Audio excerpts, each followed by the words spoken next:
Surya and I made a decision about 18 years ago that we were blessed enough to have a large home, and we had finished caring for our parents, and we had a large enough home, and we were very aware of unaccompanied minors who were arriving, and then Brent was looking for carers perhaps who could meet their needs a little bit better because they were coming as unaccompanied minors um, from war-torn countries, and we could relate to that. But it was mainly my wife, Surya, who was so passionate about wanting to work with children. She comes from quite a remote part of Pakistan and was very much wanting to become a doctor.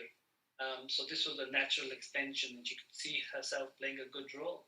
And although a number of the placement children that we cared of share our faith, we also had children who didn't share our faith.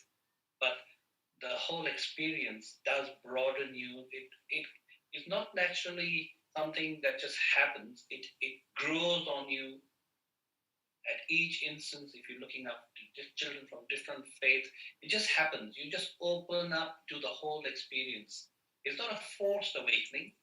It's a very gentle awakening. The awakening is because you are more focused on looking after and meeting the child's needs. And the word needs is a pretty cold word. Overall, it's a human being.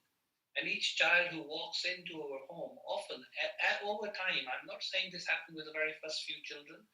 I'm saying that over time, I have seen the subtle change and the transformation in my own children, and how they welcome each child, and each new child who has come along has been greeted with more love and more reassurance than ever the child before. That's only because the family grows. My children, my own children, began to understand and adapt at a very natural pace, not even knowing they were going through this development. But there is a huge growth that goes on with the family.